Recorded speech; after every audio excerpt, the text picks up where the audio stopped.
सार ग्रंथ में आचार्य भगवान यहाँ पर बता रहे थे। वे कहते हैं कि जो जीव पर समयरत हुआ क्या क्या करता है। जब पर समय में सौ समय मतलब आत्मा में रमण करना, आत्मा के अलावा शरीर इत्यादि पर पदार्थों में जब उसका मन चला जाता है, उसमें उसका राग बढ़ता है, लीन होता है, तो क्या क्या करता है। ऐसा पूछने पर सूत्रकार उत्तर देते हुए कह रहे थे कि जो व्यक्ति है वह कभी इंद्रियों के विषयों में आसक्त होकर के, अज्ञानी होकर के, कभी रुष्ट होता है, कभी संतुष्ट हो जाता है। ठीक है, कभी कोई मन की चीज़ मिल गई तो खुश हो जाता है, और मन का काम नहीं हुआ तो वह रूठ जाता है, कसाय करने लगता है। सकसायो, और कसाय से सहित होकर के अन्नाणी अर्थात अज्ञानी होकर के, नाणी एतोदु विरुद्धो, जो ज्ञान के विपरीत है, ऐसा अज्ञानी जीव अज्ञान में रह करके अज्ञान के ही कार्य करता है। जैसे कि वह पुनः हमने उस इष्टोपदेश के अंदर कहा गया था, क्या बोलते हैं, अज्ञानोपस्थिर अज्ञानम ज्ञानम ज्ञानी समश्रया ददाति यत्तु यस्यास्ति सुप्रसिद्ध मिदम वचा। अर्थात अज्ञानी जीव हमेशा किसकी उपासना करता है, अज्ञानियों की उपासना करता है, और ज्ञानी जीव किसकी उपासना, ज्ञानी जी की उपासना करता है। क्योंकि जिसके पास जो होता है वही तो देता है।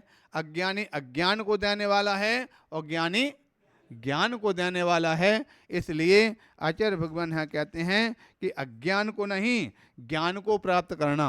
ठीक है, और ज्ञान को जब प्राप्त करेगा तो ज्ञानी जीव किसी प्रकार की अवस्था में हमेशा समता धारण करते हैं।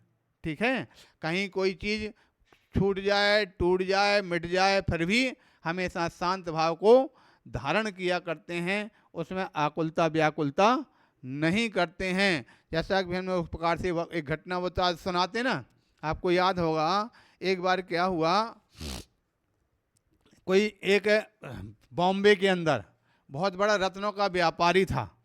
व्यापारी रत्नों का जो था उसके यहाँ पर जहाज में रत्न भर करके आ रहे थे। तो जब रत्न आ रहे थे, मालूम चला कि बंदरगाह में आने के पहले ही वह अनाउंसमेंट हो गया कि इतने इतने नंबर का जो जहाज आ रहा था वो भंवर में फंस गया है, उसकी बचने की उम्मीद नहीं है। जैसे ही यहाँ पर जो कर्मचारी वहाँ पर वो माल बिल्टी लेने के लिए गया था, उसने सुना तो वहीं से रोना प्रारंभ कर दिया। ए भगवान, इतने सारे रत्न हमारे जहाज में आ रहे थे, इस प्रकार से ऐसा आ रहा था। आकर के वो सेठ जी के पास, सेठ जी बहुत बड़ा नुकसान हो गया, जहाज जो है भंवरे में फंस गया है, और उसमें अपने कम से कम 80 करोड़ के रत्न उसके अंदर आ रहे थे। सेठ जी ने कहा चलो चलो कोई बात नहीं, ठीक है, शांत, तुमने भोजन किया कि नहीं किया, जाओ ऐसा कर भोजन करके आओ। अब वहाँ से आश्चर्यचकित हो गया, और जा करके वहाँ से आया, अपना मन मार करके गया, इधर उधर घूम कर के खाना पीना तो दिया छोड़, फिर से जा करके बंदरगाह में पहुँच गया। जहाँ वहाँ पर पहुँचता है तब तक थोड़ी देर के बाद फिर से अनाउंसमेंट हुआ कि यहाँ पर इतने नंबर का जो जहाज आ रहा था भंवर में फंस गया था। भगवान का शुक्र है कि वह जहाज भंवर समाप्त हो गया, और वहाँ से भंवर से निकल करके और आ गया है, और शाम के 7 बजे तक अपने स्थान पर पहुँच जाएगा।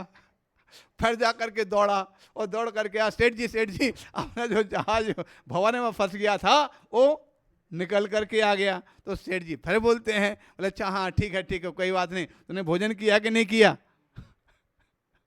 तो फिर वो सोचता है जब इतना माल फंस गया था, 80 करोड़ के जो रत्न डूब रहे थे, तब भी सेठ जी ऐसे बोल रहे थे, और अब 80 करोड़ के जहाँ जो रत्न वापस मिल गए हैं, तब भी सेठ जी बोलते हैं हाँ ठीक है कोई बात नहीं, तूने अपना भोजन किया कि नहीं किया। समझ में आ गया। तो कहने का तात्पर्य है, अब ये किसका, नौकर का तो नहीं था, वो माल सेठ का था, लेकिन फिर भी माल सेठ के पास इतना माल होने, डूबने पर भी वो शांत भाव है, और मिलने पर भी शांत भाव है। ठीक है, इस प्रकार से यहाँ पर कथन किया जाता है कि ज्ञानी जीव जो होता है वो कैसा होता है, गंभीर होता है, धैर्यवान होता है, शांत भाव वाला होता है। ठीक है, जो हो गया मिट गया सो गया, और आ गया सो आ गया, अपने इस प्रकार से भरोसे पर रहता है, भावों को शांत बना करके चलता है। इस प्रकार से यहाँ पर ये कहा गया। आगे बताते हैं अब अथानंतर स्वसमय रूप स्वरूपम सामान्य प्रतिपाद्यते। अब यहाँ पर स्वस्वरूप का प्रतिपादन करते हुए कहा जा रहा, चेयण रहियो दिशई नासा दिशई इत्थ चेयणा सहियो तम्हा मज्जत्थो हम रूसेमी या कस्य तू सेमी। यहाँ कहते हैं कि संसार में चेयण रहियो, चेतना से रहित जो भी पदार्थ है दिशई दिखाई देते हैं, चेहना सहियो और चेतना से सहित जो पदार्थ हैं वो ना दिशई दिखाई नहीं देते हैं। समझ आ गया? चेतना से रहित जो पदार्थ यानी मूर्तिक पदार्थ जो हैं, अचेतन पदार्थ हैं, वो तो दिखाई देते हैं, और जो चेतन हैं वो दिखाई नहीं देता है। ठीक है, हम इस प्रकार से कई बार बोलते हैं कि जो दिखाई दे रहा वो आपका अपना नहीं है, और जो आपका अपना है वो दिखाई नहीं देता। वही चीज़ यहाँ पर बताई जा रही हैं।